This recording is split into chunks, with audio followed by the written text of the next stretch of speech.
Hey, Kenneth. Yo, hey, what's up? Hey, Kenneth. How's it going, man? Thanks for calling in.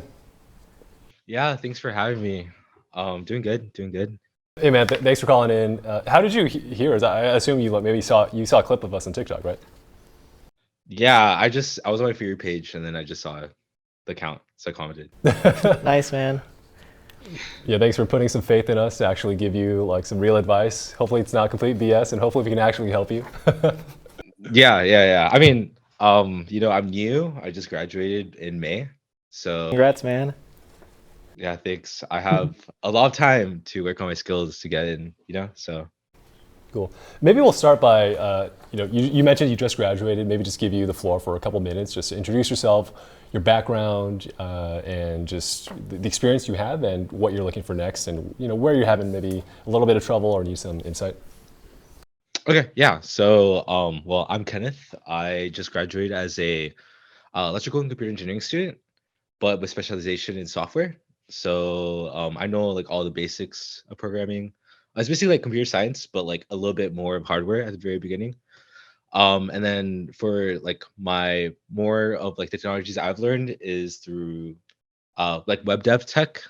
So I like worked in React. I've done like a couple of like little websites, web apps, stuff like that. And then I want to like my dream job or one of my dream jobs would be like for working for like a big gaming company or like something Mhm. gaming related because I play a lot of games. But I've never Nice. felt the draw. Yeah, I've never felt drawn to actually creating my own game. Like I know I enjoy playing the games, but I don't think I would enjoy, working on like a storyline, like working on my own thing. So I'm like starting my first role. It's gonna be rotational, so I'm gonna have a bit more exposure to different niches like cybersecurity, data science, and I think I have a normal software development rotation.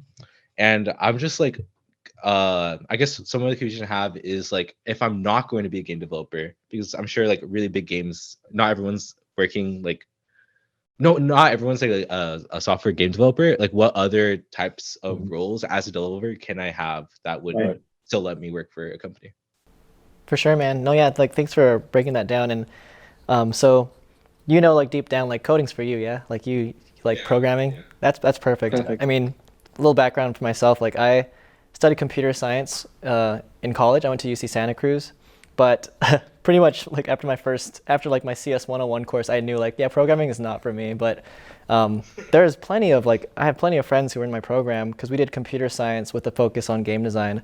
And a lot of them actually found different types of like software developer jobs in the industry. So just to speak to a little about what you were asking there, there's direct game dev type jobs where you're a game programmer on a team. Maybe one of the things you do is you're making tools for artists, and so the artists need tools in Maya. Maybe you code those or script those in Maya and Python, for example. Another one is maybe you work on like a server team for a game team, and it's a multiplayer game, and so you work in like C++ or C# to code like the security, the server type work and things like that. Or maybe you're just like working directly in engine and hooking up like gameplay features with designers. There's like that one segment of games which is like directly the game development side, and then there's also just pure software engineering outside of the direct game team. So, for example, at most big companies, they have a whole division just for software engineers to either one, maybe they're running the website, maybe they're running the client that's hosting the games. So they're not directly making the games, but they're running the infrastructure that supports the games, and that's all technologically based. But there's definitely pathways that if you're interested in like doing programming for games, it's just a matter of like which of those different areas interest you. So you mentioned like there's like the game side, and then maybe potentially also just technology in general. But for you right now, like what are you currently working on in your career right now? Like what are some of the things you're doing? Well, I in my free time since like I haven't started my position starts in July. I've just been doing like web development stuff. Cool. So Okay. I've been working with Svelte. Like I'm learning Svelte right now. Just whatever to Yeah. create my own little apps. Cool. Yeah. So like another thing too, like for you, does working in games, what do you feel most interested in actually like building the game, or just working in the industry just is in itself, is does that generally just appeal to you? I think working in the industry, because then Yeah. I just want to be surrounded by people that are like-minded and they have a passion. Yeah, definitely. So, believe it or not, like games all have like a website, right? Or maybe they, and the fact that you're building like webs right now, like there's even just doing that, you can work in the industry and find a job in the industry just by building like the website for a game company. They need websites to run it. They even need like forums, community forums to sometimes provide customer support to people. But what I'm getting at is in any sort of tech job, you'll see the same sort of jobs in the games industry as well when it comes to software engineering. There's a ton of like similar roles for sure. Okay, yeah. And then how would you? Because like when I was job hunting right now, well, I mean the market's a little rough, but like there's not really a direct way to kind of filter out by industry. Like I can see all the tech jobs, but not really like by like what I want to do. Like how would you go about like looking specifically for these types of positions that would get me like closer to? For sure. So there is I'm not sure if you've heard of it, and maybe the website's changed, but there's like this website called like gamedevjobs.com, but it literally lists out like all these different gaming companies, and it posts like all the different careers, and you can filter and sort by a discipline. It might be like a designer, it might be a software developer, programmers, like, so that website, and we can send the link to you after this as well, and I'll probably just double check it's still alive, but that is one great resource for finding it. And then the second one is like, if you're, if you're looking for a specific type of software engineering job, if it's like back-end, maybe it's back-end server work, maybe it's like doing more front-end coding, maybe it's just like web development. I would say make a list of like those top game companies that you think like you're looking for, and just do like a quick skill check by typing those roles into their career database. Like if you go on, for example, like PlayStation or EA or Ubisoft, and just going on their careers page, I guarantee you the one job they'll always have most of the time is a software engineering job. Those are always the most in demand. But I would say start there and just get a sense for like the breadth of different software engineering jobs they have. But start with those big companies first, because I think you mentioned you wanted to like work for like a bigger company, right? Yeah, like Riot. I play Riot? lots of Valorant, so yeah. I want the gun buddy, you know? Yeah. No, Riot's great. So yeah, another thing too that we're trying to do with this podcast on TikTok is like connect people with people in the actual industry. So a couple of my buddies work at Riot. One of them's a programmer, one of them's like a designer, another one's like a producer. But one of the things that would love to help you do is if you ever want to like consult them and talk with them about, how can I get into Riot as a programmer? That's something that is also, we want to be able to provide. And I think it would go a long way for you just poke like a programmer's brain at Riot and just see the things that interest them or the things that they might be able to help you with. And I'll just add two quick things there. This is Oliver speaking now. To your question about like just where to find those jobs, like Lauren just mentioned, every single game you play, obviously has a publisher and some umbrella company, EA, PlayStation, Activision, Riot. The list goes on and on. I would just literally make a list of all those, and these lists already exist. If you can just Google go to the websites and just start scouring their database. And I would also keep an eye out for, this is not as important, but just geographically, are you willing to relocate? I assume maybe you're in the Texas area because you graduated from UT. Yeah. So I would think about that too. Like, are you willing to move? Are you only looking for like remote or just local in the Texas area? Obviously, certain like San Francisco Bay Area, LA area are going to be more so hotbeds for game development or just games industry opportunities. So I would keep that in mind as well. And then the last other thing I'll add is just props to you. I think you give off really good energy. Like you're positive. You clearly play games. I think you would interview really well. So clearly that's not an issue. Okay, yeah, thanks. I mean, I'm glad they say I interview well because my hands are like super sweaty. No, you're good, man. It's the positive energy and the smile. Definitely go a long way.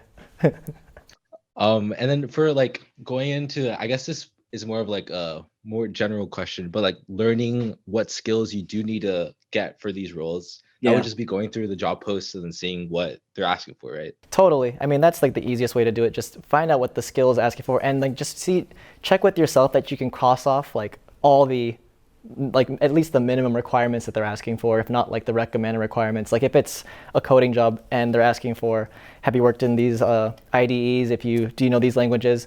You just want to make sure that like half the battle is just getting through the screening. And so if your resume, specifically actually like make sure your resume almost like matches that role. because software engineering, there's like a wide spectrum, right? Like you might be coding hardware and software, and those are two different sorts of like languages that you have to learn and skills, but make sure that your resume is tailored for that role you're applying for. So in your case, you might have to make like a couple different resumes. One of them might be like your C++ resume versus like your web development resume.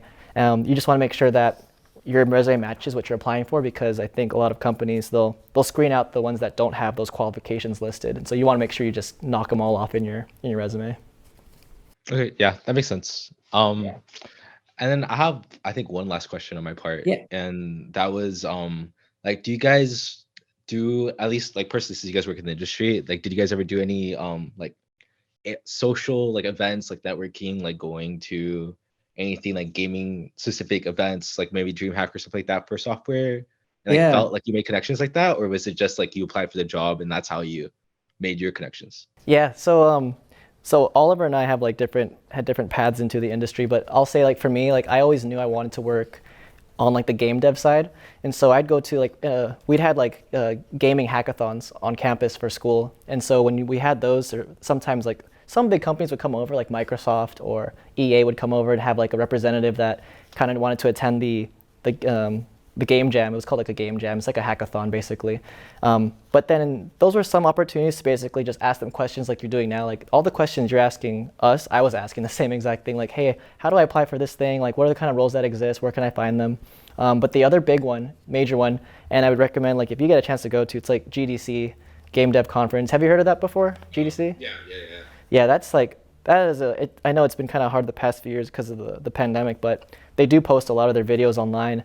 And the thing that you can do that honestly, like it's so different from when I was first applying for games, is all these speakers, and you see their GDC videos on YouTube, just ping them on LinkedIn. Like if you have a question about something on there, sometimes they have an email at the end of their video, but that's what I did. I literally I saw this guy's video on YouTube. It was like a 6 or 7 year old GDC vid, and I just pinged this guy like cold ping on LinkedIn, just saying, hey, I really liked your video. I want to learn more about being a producer and getting in the industry. And so he actually like replied. Not all reply, but what I'm getting at is like most people in this industry want to help each other out. And so I think nothing hurts with just trying to like, slide in the DMs of of someone in the actual industry. And then too, like if you just go on like websites like Gamma Sutra, where it's like the games, like a heavy games website with a lot of articles, you'll see like an author. I did the same exact thing there. I just pinged that author on LinkedIn, or they had their email and I emailed them just off the side.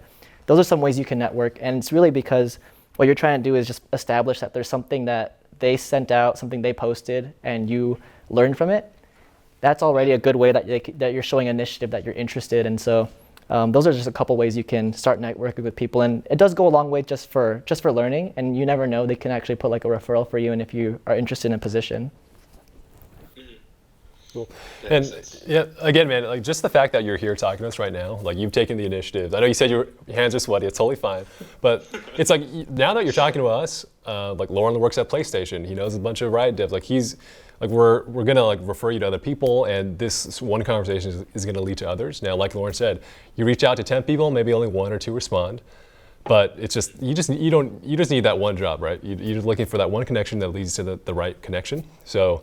And the other thing is just, depending on your personality style, like for example, I suck at social interacting and networking. Like if you'd ask me to go to an event and just start networking, I don't know what the hell to do. But on LinkedIn, when it's one-on-one, it's totally fine to cold email people, cold message them. A lot of people, you'd be surprised, are just really eager to help. And again, I said earlier, you give off great energy. You're positive. It sounds like you're actually genuinely interested and earnest about it. And when people see that, they're gonna just feel even more inclined to help you out. So really, I do applaud you for that. Thanks. I know you mentioned that was your last question. We have a few more minutes. I did want to give you some feedback, if you don't want to hear it, on your resume. Yeah, sure. Not that there's anything wrong with it, but it can always be improved. I have some thoughts about it. I don't know, Lauren, if anything caught your eye as you look through it, things that could be. I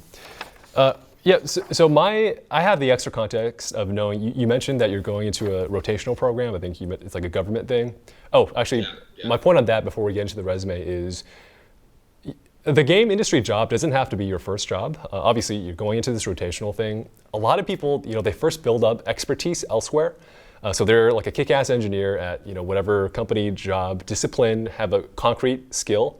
And like Lauren mentioned, you can always transition over to the games industry even once you're established. And sometimes that's an easier path where I'm not an engineer. I work on marketing for games companies, but imagine you're a skilled engineer at X language or X discipline, and then EA is hiring for that same thing. They need someone with that skill set. That's going to translate over. It doesn't necessarily matter that you didn't have games industry experience. So I would just think of this transition as like even a medium long-term thing. If you don't get it in your first year, 2 years, 3 years, that door is always going to be open for you. Now, of course, the earlier you get into it, the easier it is. But I wouldn't worry too much about that. Like you're getting into this rotational program. That's great. Just focus on just that next step up, even if it's not in the games industry. And then resume-wise, before I pass to you, Lauren, one thing caught my eye. So you graduated in 2023. I see that the last experience is dated 2018. So what happened between 2018 to 2023? It's fine if you didn't have any concrete. I had no internship at all. Got it. So that's something. And again, I work in marketing, so I'm not like a technical interviewer. So Lauren, please correct me if I'm wrong here. But it pops in my mind as okay, there's a 5-year gap here, right? Now, of course, you're coming out of school. That in itself is enough of an explanation. But to be a competitive candidate, I'm thinking, okay, what has he done? What did he do last summer? Maybe junior year summer. And I'm wondering, be it like a project that could be dated or something else. But that's what pops in my mind. But I'll pass to Lauren. No, yeah, I think if you want to just add dates too to some of your projects, like when you finished it or started it, I think that's helpful.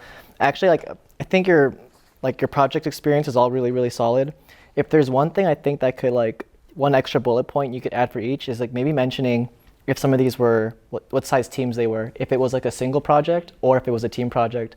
You won't believe how many interviews, the first interview is really just to feel out how do you work in a team environment, do you work well with others? And so if you want to just mention add a bullet point for this was on a 5-person team, and we maybe if we worked in I'm not sure if you're familiar with it, but are you familiar with Agile and Scrum and stuff like that? Have you heard of that at all? Yeah. If you mention just a little bit of that, I worked on a 5-person team and we used Scrum, or maybe we used this was on a 10-person team and we use this other sort of software. It's those little things like that kind of ground these experiences into team-based projects, which I think could go a long way. So whichever one of these are team-based ones, definitely mention the size of the team. Okay. Yeah. I had another this is more so my resume right now is mostly projects because again I didn't have any work experience. Yeah. And I was just in school. So as I get this work experience, I'm about to start my new job and I'm gonna put that on my resume. Yeah. How do you adapt your resume to go from project to work, or do I just is it always just what's a good balance, I guess? Oh, I see what you mean. Yeah. Honestly, the way I see it, because I've been in that same boat too. When I've applied to different jobs, I try to balance out my own projects versus some of my own experience. It's the ones that have the most impact toward that job.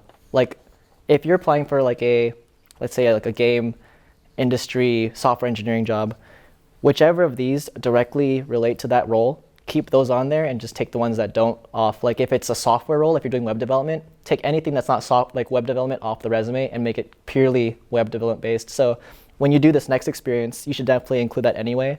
But as for your projects, just keep the ones that you think are speaking to your skill set and the things that you want to get into later. Just make sure it's always relevant to you and what you want to do. Okay. Yeah, that makes sense. But it's fine to have both, though, to be honest. I do the same thing. I have projects and work experience on mine, and it's 50-50. Okay. Yeah. And it just escaped my mind. I had another question, but Yeah, it'll come back. Cool, man. Other than that, I think the fact that you already lined up a job is, it's not like you're urgently trying to pay the rent or something. You got something to look forward to. So the good thing about that is you're not in a position of being desperate. It's not the right word, but you have something going. You have time. So it's as you're going through this rotational program, you have time to think about the next move. And as you're just doing the program, you can start thinking of which of these skill sets or disciplines is going to set me up for the type of gaming career that I want. That's one way you can look at it. The other way is just thinking about, profile these big companies. You mentioned Riot. Everybody wants to work at Riot, so that's hyper competitive. So, but it's good to have that goal, and you can start to think about like just how do I set myself apart.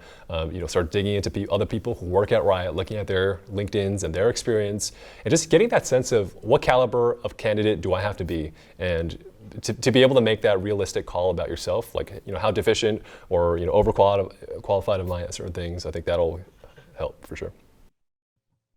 Yeah, that's good advice. I'll definitely do that. Cool. Yeah, man. No, you're solid. Trust me. Like the things that you're doing right now are like the fact that you want to get into the industry is super helpful.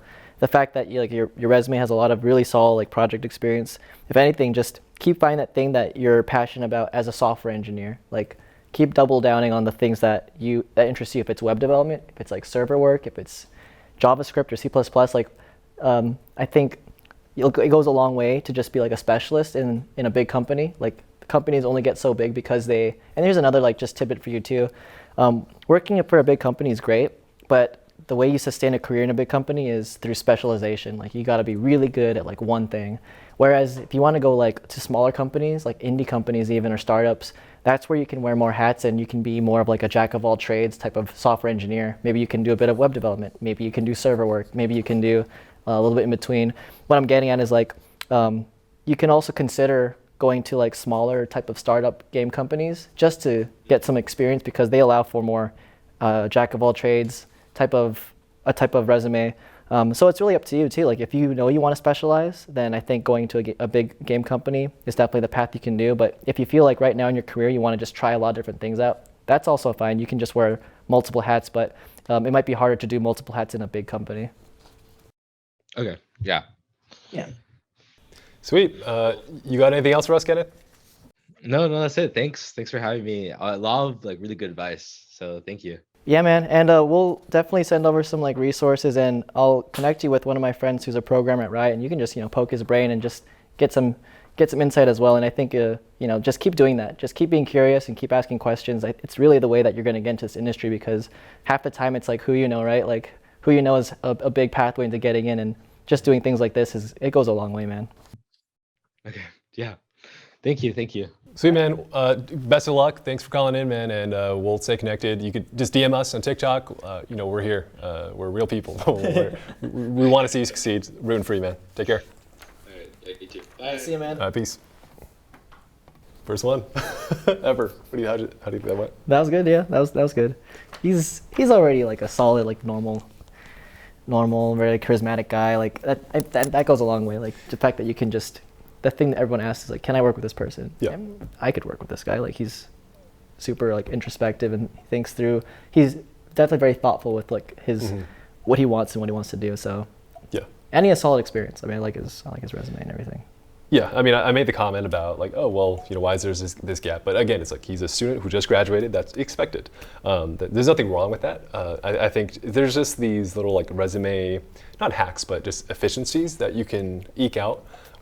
Without misconstruing anything, right? It's just literally there's no date, add a date. It's just these small things, and I think he's for sure going to be. He seems to do well. Yeah. If he just goes back to just making sure he knows what he wants to do. Like working in the industry is one thing, but then it's like, what do you want to do in the industry? Is it web development? Is it working on the actual game? Those are the kind of questions you want to ask yourself, because there's so much skill set required to be good at one of those things. How do you make your resume show that you're the number one person for that role? It's just specializing, really. Yeah, and I feel like you're like the perfect person to give it advice, because I remember when you were, interviewing and looking for your first game industry job, and we were having these conversations, and I mean, you're better to speak to this, but I felt like you were in that seat, right? Computer science degree, trying to break into the industry, the exact same trials and tribulations. Yeah, exactly. I mean, it's interesting coming full circle and then providing a sort of help. And that's the reason why I'm motivated to do this, is because I was that person on the other side of these calls, like trying to break in. And back then there were a few resources, now there's way more. But it goes a long way just to help others achieve what their dream is, right? Yeah. Cool, man. Hopefully that was helpful for him. And as we were talking, I was thinking, like, maybe we should make a Discord group or something. Yeah, I assume, a community. We're going to be having more conversations, and like everybody's network, your network, and Yeah. The more people we can get in the same community, helping each other. Yeah. I think that's good. Yeah. I think that'd be really solid, actually, like just a community that for people to provide feedback to each other or resources. But community and communities in general, I think, allow you to feel like you have you're going through similar experience with others, and you can learn from each other for it. Yeah, maybe I'll set that up. I'll Yeah. take a crack at make a Discord. Kenneth can be our first member. Give him that what's the word, like admin pribs. We'll just everybody we speak to, we can invite them, and hopefully people will talk to each other. And it's really that network, right? It's if you just know one person who works at that company, it just goes such a long way, and it gives you a lot of confidence. One conversation with somebody in the industry, and you just feel like a little more secure and able to take the next step. Well, the trick is, right, you're trying to break down the unknowns. Like when something you see is unknown, it makes you automatically go into this like, okay, I don't know what I don't know. It's daunting. I'm not sure what I can do to understand it. The fact that you can have like a conversation with someone in the industry breaks down a lot of those, and just asking questions. Even like in this Discord, like we can even add people that we know in the industry who want to like mentor or help out, and I think that would go a long way, just to have it all in one place, and feel like a community versus right now it feels like you're in the industry or not. Just breaking that down more. 100%. So next up we got Edward. Edward. Yeah, level designer. Level designer. I love level design. Hey, Edward. Hi. How's it going, man? This is Lauren. Good to meet you, Lauren. Good to meet you, Oliver. Doing pretty well. How about yourselves? Oh, we're good, man. We're just excited to talk with you today. Really, like, what we're trying to do is just help folks get into the industry, provide any insight or resources we can, because at the end of the day, like, a lot of us have a dream to work in games, and we work, both Oliver and I work in games, and we were once those folks on the outside looking in, and I think it goes a long way just to give back and try to help others get in. But yeah, we're excited to talk with you, man. So we have your resume in front of us, and it looks like you want to do level design, yeah? Yes, that is correct. That's the goal, at least. Nice. And before I get into like more about your background, I'm just kind of curious, like, do you have like a favorite game or like franchise of all time? Of all time, I'm a Nintendo fan, so Nice. a lot of it gravitates towards Mario. Okay. It's kind of a safe one. I think Mario Kart 8 is kind of one of my favorite games right now. Nice. Okay. And what's the reason why like Mario is your favorite? Well, I think platforms in general are just very easy to grasp, and since I grew up with Mario, that's just the platform that I'm the most familiar with. I love playing it with my siblings and whatnot, and it's just really a ton of fun for anybody of any game skill, any skill level, so anybody could enjoy it. For sure. No, I'm the same. I think my favorite game of all time is actually like Super Mario 64, like on the Nintendo. It was like the first 3D one. It was like the first game I got on an N64. But the thing I always hear about that game whenever I look it up online is that people always commend that game for having the best like third-person camera of all time. And that kind of just goes back to like some level design stuff, but having a camera that works with the level you're making and allows the player to actually go through it, I think is like one of the things I learned from a level designer that I worked with. But it's cool that you want to do level design, man. Like what got you into that? I've always wanted to get into game design specifically. I know in my high school there was supposed to be a little course that you can go through as you're going through high school. That some of the special electives were supposed to give you a little insight into video game design. Because I was the first class to do it, they were still really ironing out the kinks. So I didn't really quite get into game design until grad school, and that's kind of my first taste into design in whole as a gen in whole as a whole. Sorry. But from there, my program kind of showed us many aspects of game design, and level design is the one that I kind of just fell in love with. Nice. And to you, like, you can answer this as high level or as deep as you want, but like, what do you feel makes a good level to you? Um, a good level, I think first and foremost, like super high level is the level fun to play in? I think that's a pretty abstract question that you can answer however you want. But when I think of a good level, I think of in recent memory, Spider-Man PS4. Just going around New York as Spider-Man is always a ton of fun. Even if you're not really doing anything, just kind of perusing the streets with all your abilities and whatnot, especially with Miles Morales and his little added electricity abilities, Yeah. it makes the game so much fun. And the fun factor of level design is kind of what I try to replicate when in any project that I work on. So I think that's kind of my answer. No, that's solid, man. And when I play like games like Spider-Man, or especially just open world games, it goes such a long way when the level is designed to feel alive, right? And feel full, because then it's not even second nature that you're questioning it's a game. You're like, no, I'm actually like going through a living world. I think like sometimes GTA or Assassin's Creed, big games like that, you're having fun because the world's believable and it's alive, or it's Skyrim, right? Yeah, no, totally. I hear you, man.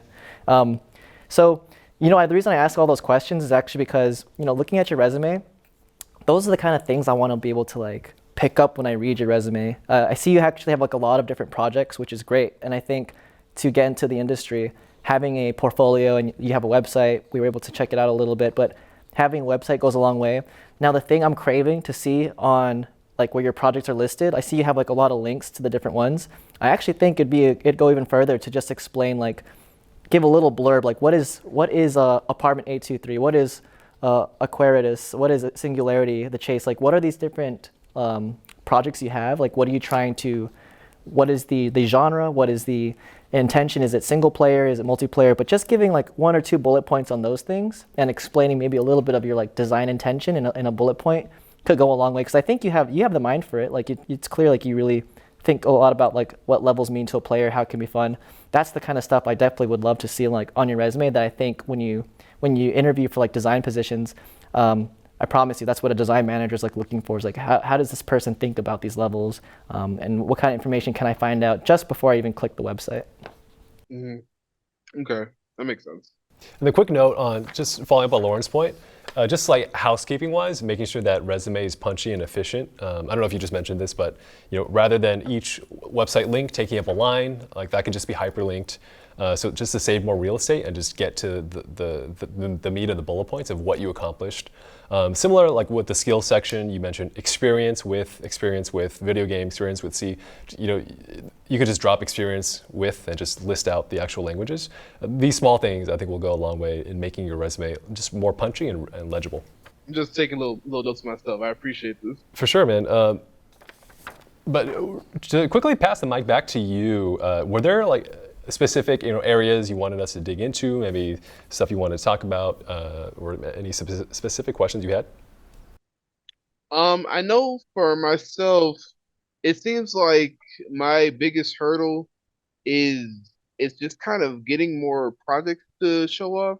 I feel like that's kind of where I'm falling short with a lot of my applications, a lot of jobs I apply for. I feel like that's kind of what I'm missing. And so in trying to bridge that gap, I've been trying to do more stuff in Unreal. I've seen that a lot of jobs I've looked at are asking for Unreal experience specifically. Yeah. And so I was kind of where I am right now. I know that, there are tutorials all over the place. YouTube is a gaggle. You can find anything on YouTube, but I just feel like, I guess my question would be, there aren't really shortcuts, but are there, I guess, ways to stay positive while doing this search? Because I've been looking for a job since I graduated my master's program in 2021.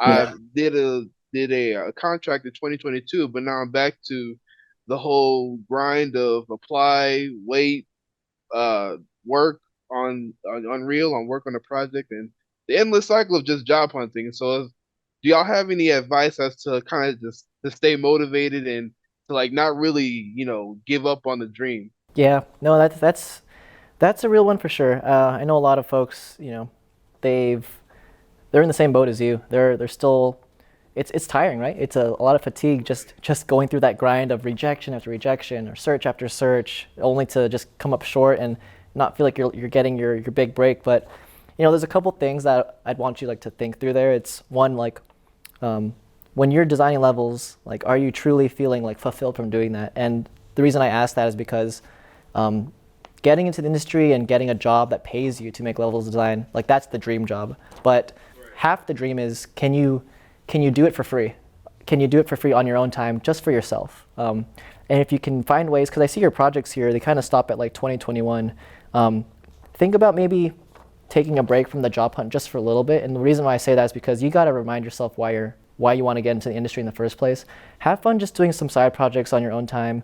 Have fun trying to just get exposed to like just trying to learn from people who in the industry like us, like talking with a level designer. One of the things that I can already do for you, like just to help you with motivation, is, you know, I work with a couple level designers here at Sony PlayStation, and if you ever wanted like just to chat with them and just, you know, poke their brain on level design, talk about games, like just getting back to like the passion part of it, I think will help you get some of that energy back. Because I mean, I've been there before where you apply nonstop and it's just, it feels like punches left and right. And sometimes you just got to take a break, right? Take a break, step out of that for a little bit, get back to the roots of what makes you have fun in games. Even if that means working on your own project, maybe it's doing like finding like some other devs out there who want to work on a project for fun as a hobby.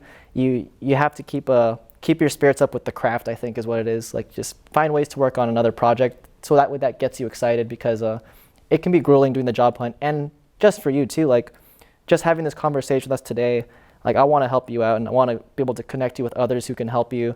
You can use that as ways to keep progressing without having to necessarily feel like you have to apply right away and whatnot. I think you can give yourself a little bit of a break to just work on your resume, work on your portfolio, and then get back in there with a little more energy versus, you know, just having to do it nonstop, because it's a marathon, man. You definitely have to pace yourself.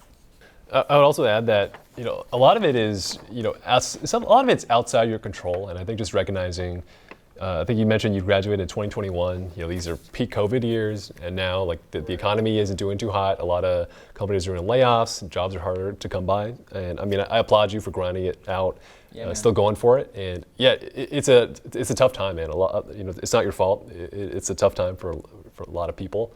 So man, keep your head up for sure. Yeah, I definitely appreciate that. I've been trying to reach out to uh my grad school teachers here and there, just ask for advice and whatnot, and they kind of are echoing your sentiments, and just that it's kind of just a tough time in general, not even just for the gaming industry, but just for technology in general. A lot of people are, like you said, experiencing layoffs and kind of in the same boat as me. So it is a marathon is a good way of describing it, because it is tough. Yeah. If I may ask, you mentioned you had a contract in 2022. Was that gaming related, or was that for something else?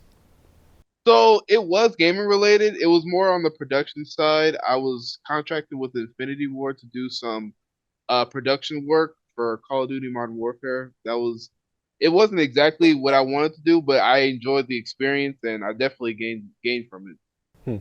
And then, if I may ask a question to Lauren, maybe related to this, would you recommend someone like to go and like maybe adjacent, for example, Eddie was going for UI UX. Is it fine to do that and then try to break into level design, or do you think it's better to go straight for level design? I think like when, you know, what Oliver's asking there is there a way you can get into your dream job of level design by not doing a level design role? So it looks like you did a production role, right? Like, and I think like you mentioned it there, you get experience just being in the environment. I think that goes a long way. Of course, you want to be careful with. I've seen some folks who, you know, crave to be a designer, but they only did production jobs, and then they kind of just get stuck doing production. But I think for you, like, you're still so early in your career that you can take on other types of roles, whether it's production or if it's QA or some other non-design roles. Just that way you can get that exposure in the industry, because at the end of the day too, like what you're gaining from that is not just insider info of like how the studio works and how things work, but and access to employees that you can ask those questions. So I imagine like when you were working on like COD for a little bit in that production coordinator role, you know, did you get a chance to potentially like talk with some designers there at all? I did. I talked to the UI UX team a lot. It Okay. was for mostly like meetings and whatnot, but I did get to know them a lot. Unfortunately, the level design team was actually in Austin while I was in California, so I only got to see like one or two level designers while I was there. But just being with the UI UX designers, getting to know that aspect of game design, because it was something prior to this contract I didn't really think of. Like, you play a game, you see the menu and whatnot, but you don't understand. Oh, at least I didn't understand Yeah. what went into that menu looking like that, and seeing that aspect of games, that was very eye opening. For sure. And I'm curious, like, have you ever had like a level designer give you like portfolio feedback on your projects and stuff before? I've reached out to level designers over LinkedIn a couple of times to ask for feedback. A couple of people have given me feedback on my website layout, just kind of the best ways to show off the projects and whatnot. So a couple of people told me, like, do a lot of visuals, go back and get a bunch of videos, maybe screenshots of the levels, maybe screenshots of the process that it took to get to that level. But most of the people I've reached out to didn't get back to me, unfortunately. No, that's okay. And that's actually one of the things that we're trying to do here too is, between me and Oliver, we know a lot of folks in the industry, and just providing that extra layer of like resources. And so like I have a couple of friends. One of them is actually working on what is it? He was working on the latest like Warzone map. He's a level designer over at High Noon Studios. But there's folks that we know in the industry, and I know a couple level designers where if I could ping them and ask them to give you some feedback on your portfolio, I think that'd be a good opportunity for you just to see like where your strengths are, where your weaknesses are, and the things that you might be able to improve on, and just get some like industry feedback. So that way you can, better equip yourself for the next time you start applying and stuff like that. I very much appreciate it. Yeah, of course. That's really what it is. It's like, it's really like who you know in this industry, and who you know gives you a lot of insight into how you can grow. I mean, just talking with others, asking them questions about their story and their journey into the industry goes a long way to help you find out what your own is. Makes sense. In terms of who you know, would you recommend any sort of I guess in the Burbank, LA area, would you recommend any sort of game developer meetups that I could look into to do that whole networking, or not, at least like talk For to sure. people and stuff? A lot of the ones that I've been looking at more recently are like virtual, like in Discord communities and stuff like that. But there are, have you heard of IGDA, International like Game Developer Association? I have heard of it. Yeah. They do like some groups in some counties are really good about meeting up like every other week or once a month. And so like back when I was in San Diego, that's where I got my start in the industry, was down there. But when I was first down there, I joined this like IGDA club, and they were meeting up in like Carlsbad. I think it was like some sort of pizza place, but they would meet up every month. And before we knew it, there was a couple folks there, and we all decided, let's just do a game jam one weekend. And I do think that, there might be some in LA. LA is definitely a bigger hotbed of like industry talent than San Diego is, but I do think if you go on like IGDA and see which chapters in the LA Burbank area, even like somewhere in the Valley area, like are meeting up nowadays, and especially now because I think the COVID restrictions are definitely going down a bit, more people are meeting up, then you might be able to find a solid group that meets up often. And I think that's really where you can get a lot of just like motivation, inspiration, and just resources to like make games or just talk about games with people. Okay, I'm gonna have to look them up. I've heard of them actually from a teacher friend that I was at while I was at NIFA, so I'm gonna have to Okay. look them up because I think they also mentioned that they have one going in July. I think I missed the one or June, excuse me. I missed the one for May, but I'm gonna see if I go. Yeah, definitely try. I mean, that's me personally. Like, working in the industry is like one thing, but just being around people who are aspiring to get into the industry gives you a different sort of like energy too. Like, if you can get a chance to even go to like GDC, for example, one year. Have you ever been before to like Game Developer Conference? I was supposed to go. I think right as COVID hit, and Damn. everything kind of shut down. I would have seen you there because I was supposed to go too, and then they took my ticket back. Yeah, but Very unfortunate. yeah, if there's a chance to go there one year, if you can, Oliver and I, we live in the Bay Area, and if we're there too, it'd be great to meet up. But that is also like to me like a kind of like that once in a lifetime opportunity to not just network, but also just be fueled by passionate devs and learning things in different sessions. So definitely put on your bucket list if you can to go there one year. I'm definitely gonna have to go because I've heard nothing but good things from the couple of people I know that have gone. They had a great time. For sure. Well, man, as we approach the end of this, Any last questions, man? I know we covered a lot of stuff from just keeping your head up to networking. I know Lauren mentioned just finding that spark. Curious if you had anything else top of mind. On the top of my head, I will say, other than YouTube, that's kind of what I've been using. Would you recommend any other tool in terms of learning a new software, or are there something that you could recommend? You know what? If you also want to check out like Udemy, there's some of the courses on there are like fairly cheap. You can get some for like less than like $20, and some of them are out of date. But you'll always stumble upon like a gem of a course where it's like very specific. Like maybe it's an Unreal course on level design, or if it's an Unreal course on how to like build environments. Like definitely check out Udemy if you can. And I think also, I'm not sure if you're messing around with it, but like, have you seen Fortnite's new like Unreal Engine stuff that they've been working on? I've tried to work on it. It seems oddly harder than actual Unreal.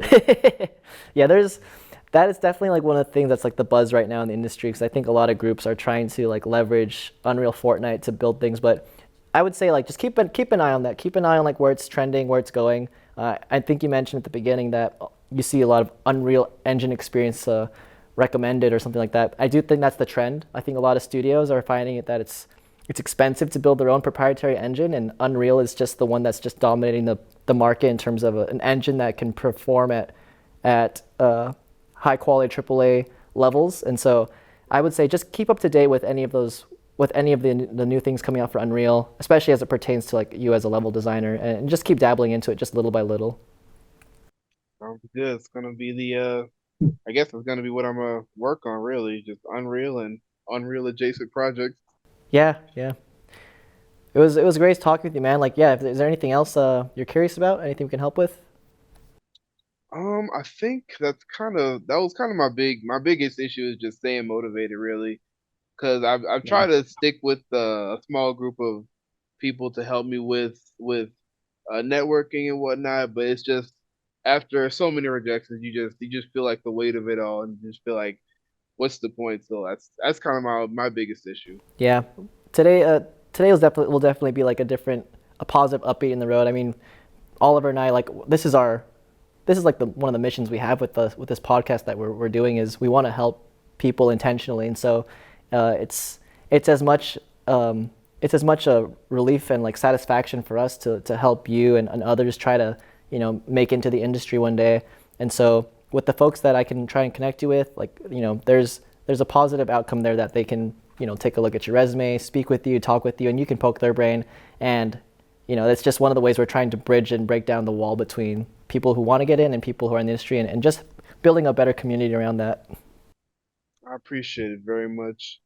All right, man. A couple last questions for you. Obviously, we're live recording. Are you cool if I clip this? If you find yourself on TikTok? Of course. Sure, man. I think the message and your story is super relatable.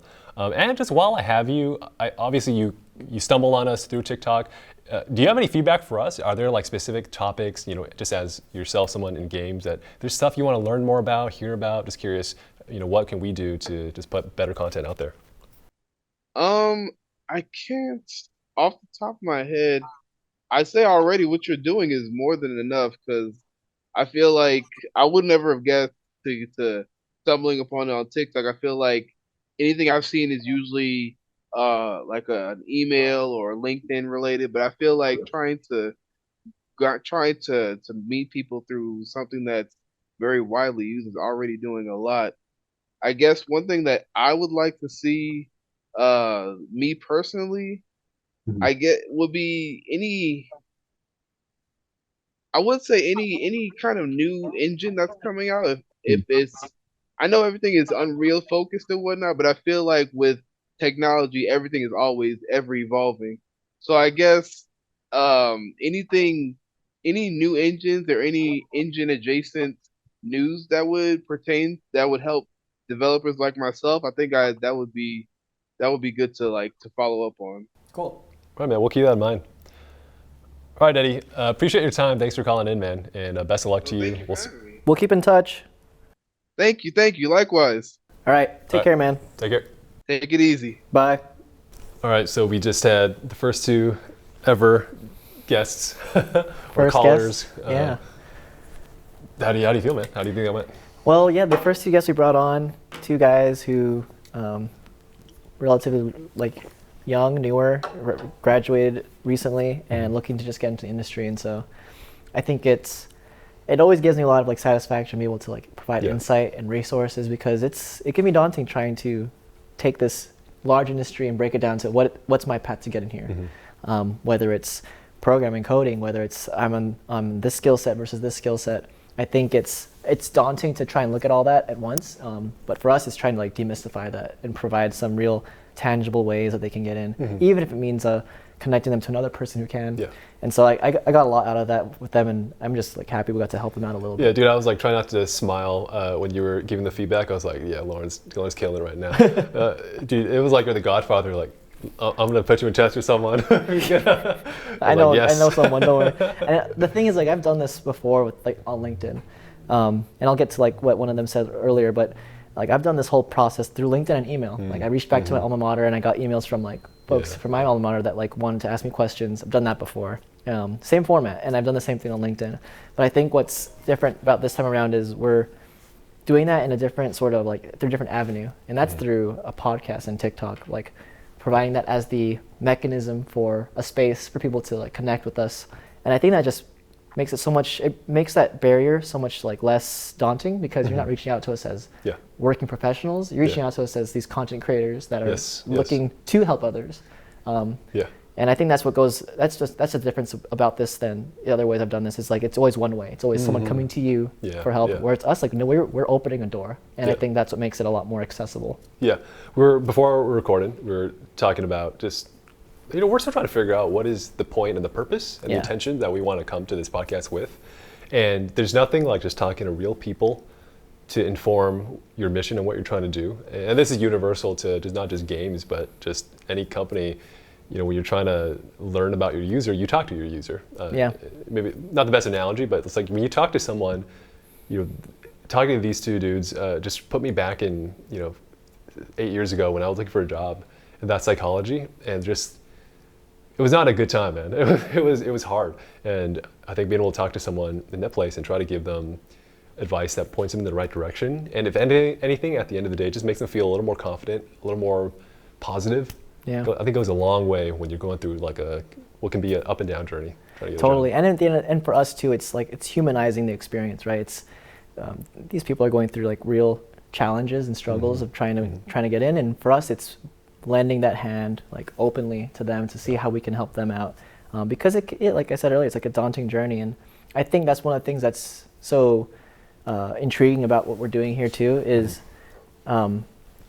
We're also learning more about how we can help, right? The last person we talked with mentioned some of the content that he would like to see that pertains to him. And so it's giving us it's exactly what you said earlier. It's not as much as like what we want, but speaking to what the players want to, what the users want, what the people who are consuming our content, the viewers, what they want.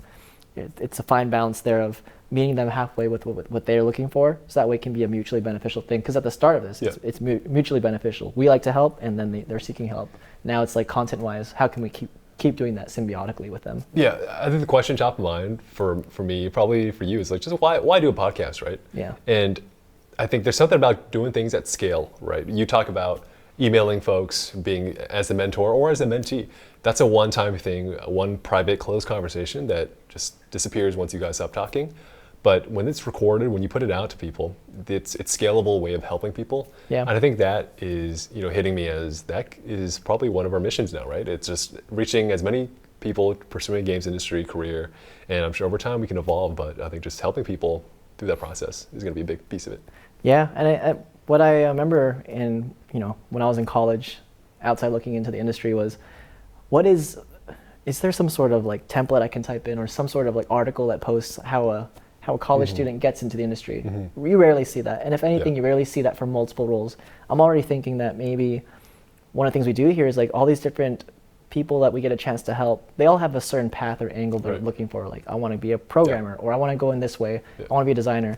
And just having all that different content out there, so that way if you're an aspiring level designer, aspiring X role in then you can type that in and find it on our podcast, on our page, and you can see all the different sort of producer types that that you can sort of like resonate with.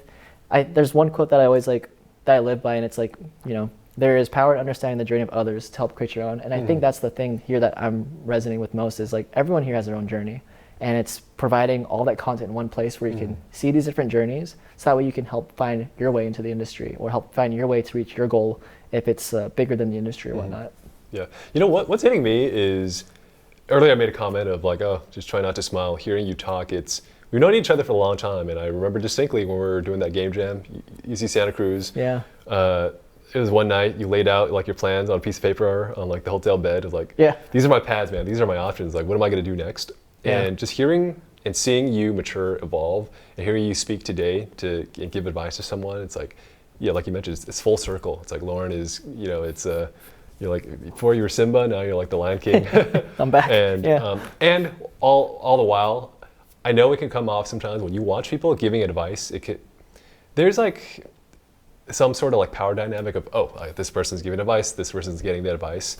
And I hope that it's clear. Maybe it's not clear through whoever's watching this, but like, you're a super humble person, right? It's all good intention.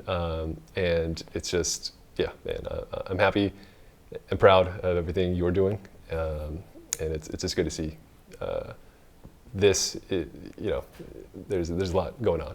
For sure, man. No, and likewise, I think that's the thing that, at the end of the day, like, doing this is because like, you generally want to help people, right? Like for me, like I generally, whether we're doing it for a podcast or not, like it's the action of it. I get fulfillment from helping someone get somewhere closer they want to get, and I don't ever see it as like transactional at all. Because at the end of the day, like I'm trying to build like a relationship. Everyone sees networking as like I give you this, you give me that type of relationship, and maybe that's where on LinkedIn it can feel that way. Maybe that's where when you're going to like a conference, it can feel that way, where it's purely business transaction. I give you this, you give me that in return.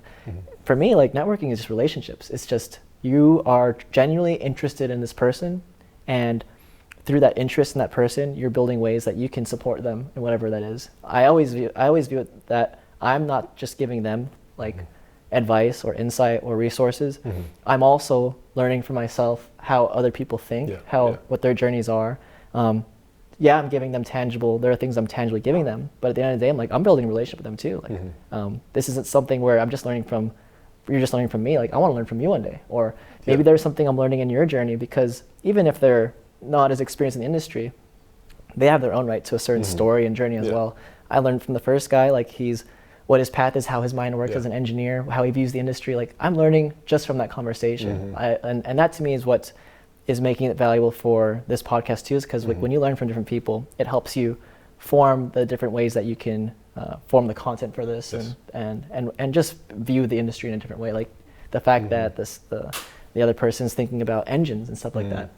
That didn't cross my mind, like, oh, someone wants to know more about this like very niche topic. And so at the end of the day, for me, it's like I'm learning just as much as from them as they are from me, and that's how I want networking to feel. It's like it's a relationship. It's not just transactional. Yeah. To wrap up this sort of debrief on this first ever advice or career tips segment, we'll have to come up with a name for this segment. I think they both mentioned both had one question, the same question, which was, how do I network? Like, what do I go to? Yeah. You gave the example of, go to IGDA, cold message people. I raised that because I'm sure that's in the spirit of like just learning from people we talk to. That is going to be a question that I think the vast majority of people are going to have. We'll keep doing these, and we'll get better and better at just getting to the core of like the best advice, the best actionable thing they can do. Yeah, totally. I think the spirit of networking too is just asking questions, right? Being curious. And I think that goes both ways. Like if you want to learn from someone who also asks you questions. I think that's what I've learned to do better as a mentor, is not just asking someone, hey, what questions do you have for us? But also me, like I want to get to know you. I'm curious, like what makes you tick? What makes you think this way? Why do you like this versus that thing? It's just asking them questions that makes it a very mutually beneficial experience to like learn about one another and then help each other at the end of the day. Yeah. Cool. In the spirit of episode 1, I think this is a good time just to explore. So I think if any viewer or listener to this is going to be a bit disorganized. But as we get this thing off the ground, I think we have the task of figuring out just what is the agenda? What are like the things that matter to us that we want to expound on? And maybe one place to start is when I think back when I was a kid as a gamer, just as a consumer, the types of things and media I would consume, I would subscribe to Game Informer magazines I will look forward to that coming in every month. I will read IGN, 1UP, GameSpot. This is before YouTube and all like the social media influencer, content creator types were around. Yeah. As I head to high school, college, it starts to shift more like to Reddit, crowdsourced media, community things. And then now that I work in the industry, it's just more business oriented. So the types of media I consume have changed. So I'm curious, how has that evolution been for you as a consumer, then working in the industry, and then we'll try to tie it back to what niche we want to fill here. Just in general, like the games industry, it was like a very sort of like guarded information industry at the very onset. There weren't many publications about it, and then there wasn't also just enough interest in it. And for one, like it has to be wide enough where people desire it as a career for it to then have a interest in it as like sort of like a knowledge, like to want to get to know more about it, right? So growing up, Game Informer was one of them. One of the few ways you can find information about it. Yeah. Maybe also like Gamma Sutra, like looking at Gamma Sutra articles, things like that. But then just like going through the years, like as I started to get exposed more to the industry, like YouTube was definitely one of the hotbeds of like just videos that you'd find about the industry. And then just also like for me personally, like my professors, like I stopped looking outside for information because I had a curriculum that allowed me to speak with someone who used to work in the industry. An ex-Blizzard dev was my professor. A person who started their own game company was my other professor. So I started to lean more on those as my avenues for trying to get information versus looking outside.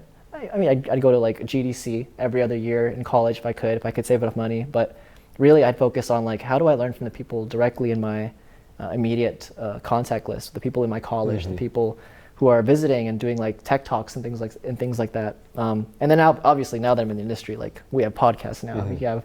There's podcasts on games. There's videos that come out every day. There's so much content now. But back then it was really just what is the prime way to capture information in the environment that I'm in, and that's what really, led me to different mediums of information.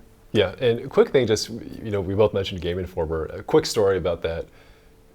Back in the day, I was so excited to get my monthly edition of Game Informer. Yeah. I remember back when the magazine was like over the years, they've changed the size of the magazine. This is like back in the early days. I was so excited to open it up. I would read Game Informers cover to cover. I would read every members, what games they liked, every review. I would just try to pace myself to make the game magazine last as long as possible so I wouldn't get bored before the next one came in. And in the beginning of every magazine, there's these editor's note and for the longest time, Andy McNamara was the editor-in-chief of Game Informer. Now, fast forward like 20 years or something, I'm working at EA, I'm working on a Star Wars title, and lo and behold, who's head of comms, I think, or something at EA for Star Wars, it's Andy McNamara. Wow, full circle. And now, I didn't get to work with him directly, but one day I get this email, I'm working on a Star Wars title, I see Andy McNamara, I know that name. I used to read, I would read his notes religiously every single month as a kid. And then it's like, wow, now I'm working at EA, I'm working on Star Wars, I'm just coworkers with this dude. I'm like sharing a meeting with him. I'm on the same email chain as him. Yeah. I'm like, holy shit. I was a little starstruck. And I'm not often starstruck, and there's not too many things. I'm not starstruck by celebrities. I'm starstruck by people who have made a small imprint on my life early on. And that could be, it doesn't have to be someone famous. So for him, for me, that he was that guy. Yeah. And I never got to say this to him at EA because I wasn't there too long, and I left before we went back in the office. I did tweet at him one time, so I don't know. If this makes it over to Andy, you're the man, and I definitely appreciate all those years of Game Informer. Yeah, and I think that's the thing about games too is it's an industry that clearly has an impact on people's lives, right? Whether it's something that you're just reading through a magazine like you did, or if it's a game you played and you know who the developers were on it.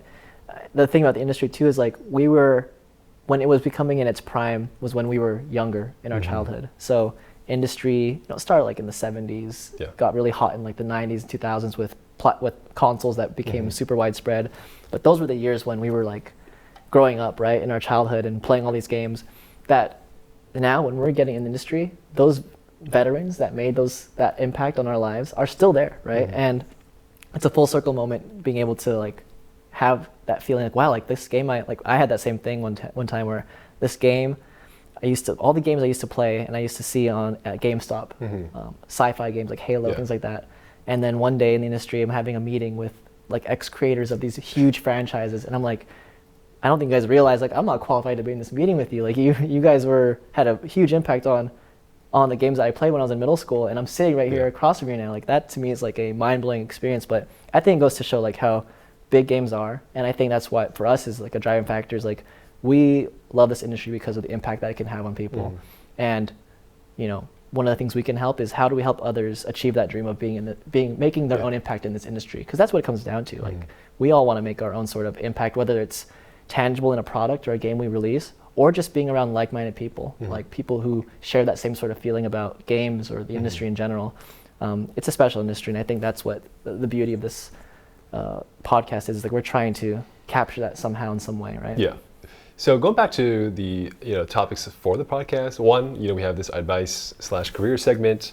In the future, we will discuss. We'd love to bring on guests, and with guests, it's a certain specialization that opens up a ton of doors. And the other element, this is not super structured, but I think just stories within the industry, like very specific things. Like, for example, like just what are the origins of Nintendo? Just as a random example off the top of my head, just investigating deep the stories and just specific things with it throughout the game industry, I think could be one thing, just throwing ideas out there. Now, of course, these topics require a lot of research and prep to do a deep dive and to be able to speak on it at length. But that, I think, is evergreen, and it's content that could be interesting. And on the other hand, there's also like just news of the week. Yeah. Now, a lot of people do that, and it's not necessarily differentiated content. I mean, we could, of course, put our own editorial spin and pick out things that we're interested in. Curious what you think.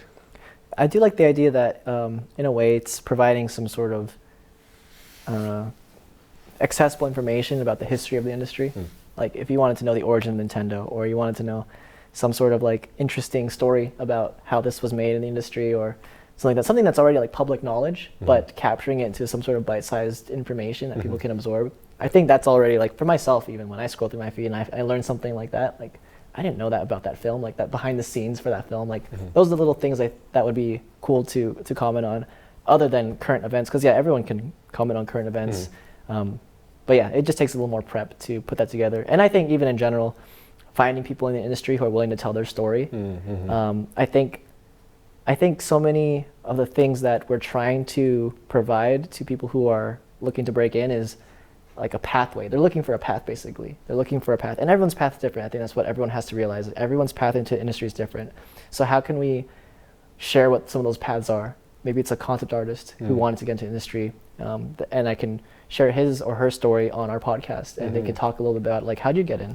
I think if we just ask that simple question, so how did you get into the industry, and how did you know you wanted to get into games? That's something that I think, for as long as we have context in the industry, that could be something really interesting to just share with people. Yeah. I wonder if that could be, that could be a podcast in and of itself, right? Just the origins, I think the path of, XYZ person, that could be, that's how it's a lot of legs in and of itself. Something to think about. I had a thought there, I'm losing it. But yeah, from careers, balancing careers with, I was watching this podcast called Acquired FM. Maybe I sent you a link. I think you did, yeah. They're more in the business realm, but they do a lot of business interviews. They're venture capitalists. We just talk about business at large. And they do deep dives on certain subjects. For example, I think a couple weeks ago, they put one out on, this is a very random thing, like the SR-71, like the stealth fighter jet, whatever you call it. Yeah. And it's like a deep dive of like, how did it come to be? What are the business of it? And it's just really technical.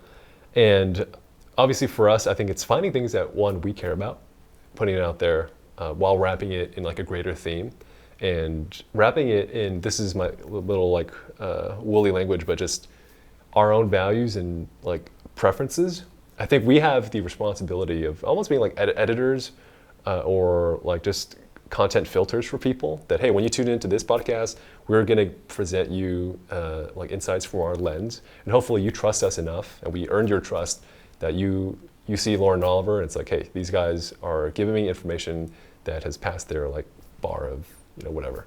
Yeah, no, I like that, and I think that's the fun part of the early stage of this podcast too. Is like, there's so many different ways to take it, it's like we can actually experiment with so many different things and just see what sticks. At the end of the day too, like it's feedback from our viewers that's gonna help us a lot too, figuring out like the best way to convey certain pieces of content and just generally like what else do they want to see. But it's exciting, man. I think there's a lot of different potential for where we can go with this. For us especially, like this is also like a career growth experience for us, right? We're learning a lot about ourselves in the industry and even the things that makes us want to be in the industry. I'm reflecting a lot on that while doing this. Yeah. We can start to take it home. I have one topic in mind, which is, I could go into like some nuts and bolts of goal setting for the podcast, but that could be a bit dry, so I'll give you a chance to steer away from that if you want. Otherwise, we can do it. Yeah, that's fine. So my mind is always in the numbers of like the practicality or the practical stuff of, all right, how do we grow? What is the next step? What is the thing we have to do to like, whatever. A marketer, can't help it.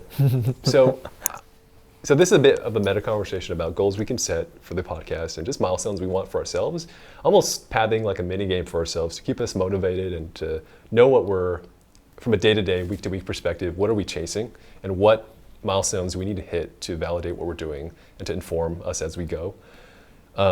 So far, the little traction, I think there's like 29 followers on TikTok, have been from clips. And it's just as we've talked, I'll just, if it's game related, I just throw it up there. I think Eddie mentioned that he hadn't seen too much content like this on TikTok. And I think that speaks to the current landscape of the way people get news. The podcasts I listen to that are more on the business of game side, the speakers tend to be older, of course, by virtue of just having that wisdom and experience to draw from. You would expect them to have 20 years in the industry. But when they're older, there's certain things, there's like references, there's perspectives and just experiences that I can't quite relate to. Through no fault of theirs, it's just, if you listen to like PewDiePie or like to some random YouTuber, it's gonna be a very different language. Right? Yeah. I think we split the middle where, we're in our late 20s, almost 30. We are close enough to the culture of the present while having a foot in the door of the industry. We're still early, we're not super experienced, but I think we know enough to, I think, know what we're talking about. I think we'll figure that out along the way. Forgot where I was going with that, but I think in my mind just trying to figure out, just where do we fit amongst like this universe of content? Yeah, at the root of it too, it's like when you're on TikTok, there's a clear sort of demographic that flourishes in the TikTok inside of TikTok, and I think that's to me where I want our content to be accessible. If we start talking in a way that makes it almost like, I'm not invited into that space because the terms they're using, the words they're using, it doesn't feel inviting. Like it doesn't feel like I'm in. I know what they're talking about. And I think it goes back to other podcasts too, where if I listen to a certain like game dev or tech podcast, throwing terminology that college level student wouldn't know because they just don't have they haven't been in the industry to hear those certain things and resonate with it. I think for me it's important that we provide information that to me it's always like the outsider looking in can appreciate. Growing up I always liked reading like GameSpot or IGN articles because I could read it as a user and never feel confused because it's always about the player, right? It's always focused on how the player perceives it. Not saying that we're doing the same thing with like just player focused game reviews, but just providing information that people can connect to and understand.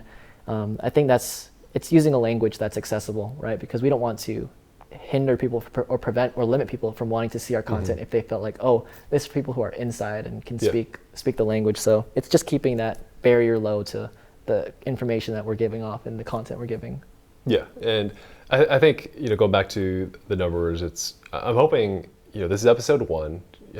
You might be in the Bay Area for the next 2 months. We'll see what happens after. Yeah. But it's like, look, assuming we go one a week, hopefully each pod there's be 5 to 10 clips, and we'll just grind it out, grind in the good sense of just we'll do the work, put out the clips, and I think there's some level of reception that has to like hit where, look, if in 2 months there's like not much follower growth or views or engagement, then we're probably not sending a message or putting out content that people want to hear, which is good feedback. But if we put that out in 2 months from now, I'm hoping we're in like the low hundreds of followers on TikTok, that we have a few subscribers on YouTube, that there's feedback, that we can reach out to people or even have inbound people looking to get advice and tips, that'll be a great signal that, hey, what we're putting out there is adding value to people's lives and it's helping people. Yeah, and once we find that formula, it's like, how do you keep replenishing it, right? How do you keep it evergreen? But yeah, that's part of the, demystifying the journey for ourselves. Like, how do we make sure we hit those numbers that allow it to flourish, but also can be repeatable at scale, right?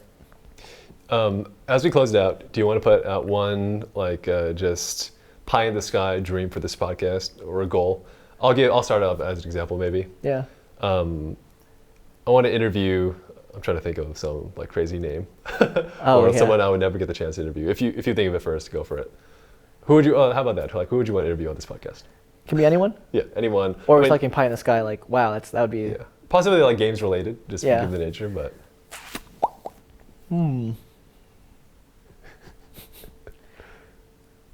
Yeah, that's hard. I mean, the founders of Riot would be cool. Just because I've heard them speak in podcasts before about their journey, but it's a great story and a great journey to learn from. But hearing from people who are at ground zero of forming their own company, just like those two guys, that would be really cool. Yeah, that's a great one. I was also thinking League of Legends. I was thinking esports and creators. Well, this one isn't super famous, but Trick2G is a League of Legends streamer. I love that guy. I grew up watching him. Well, how about Tyler One, maybe? He's as far as celebrity goes. These League of Legends streamers that I personally watch, content-wise, maybe it's not super appealing, but I would love to be able to interview just any big content creator and get their insights and their take on the landscape, because I think that's a very, very, very unique lens to view things. But yeah, man, the Riot founders for sure. I think I've watched every interview they put out. Very interesting same. Backgrounds. It just gets me into a flow of just getting inspired, when I hear them talk about their journey. And also another dream to me for this podcast is we stumbled on it when we were talking through one of the interviewers, but forming a Discord community. And I mean, the dream isn't to start it. The dream is that it's a community that is flourishing with people who are trying to get in, people who are in there, and there's a symbiotic relationship of learning and helping one another that we can create in there. Because that's one of the things that I just feel just builds better bridges for the future, is knowing that there's an avenue for helping each other in this industry.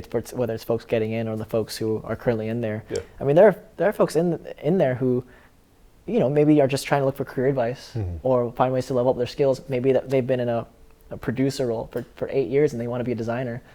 There's all these different people with different journeys and different goals and different dreams.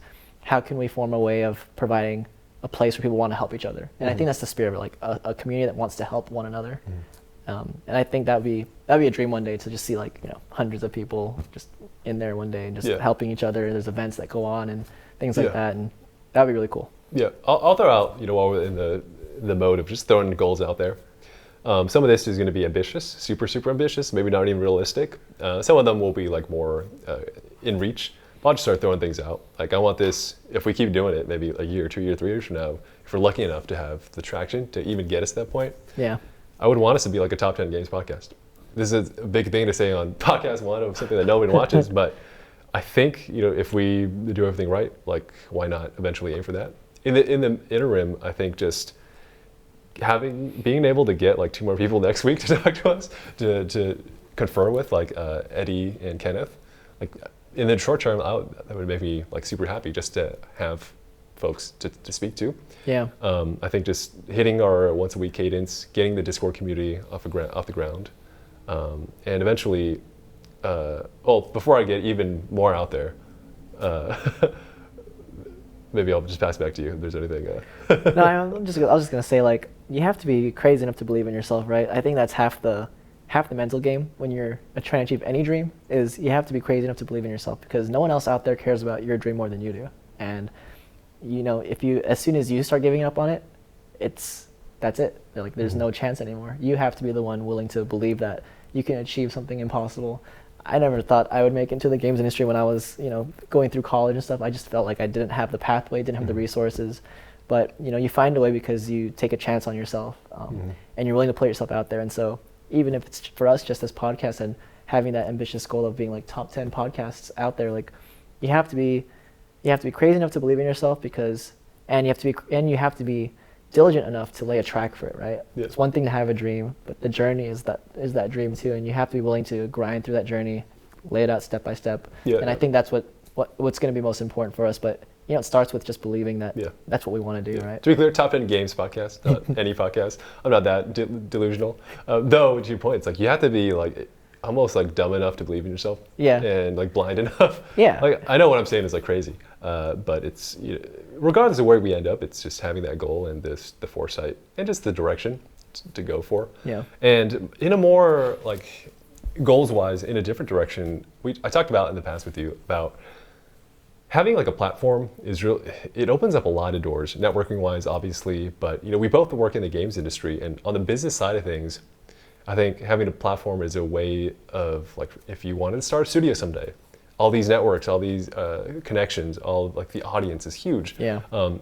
I work in tech. I'm interested in like the venture capital space. Maybe not as an investor, but I mean, who knows, right? If just having connections opens so many doors that we might not know today what doors we want to open, but just having them available to us and being able to earn our way there, I think will pay off in the long run.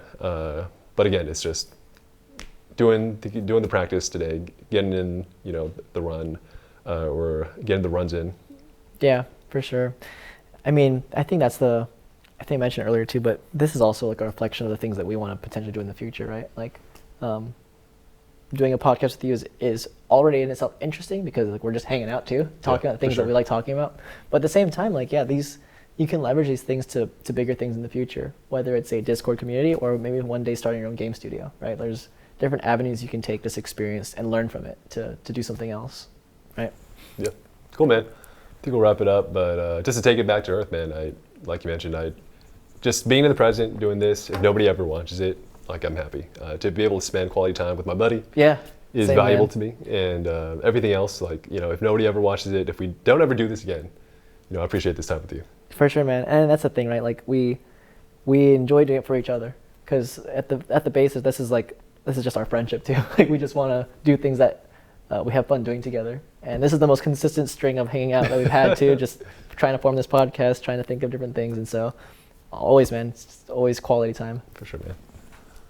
All right, shall I cut it? Yeah. Cool. Good stuff, man.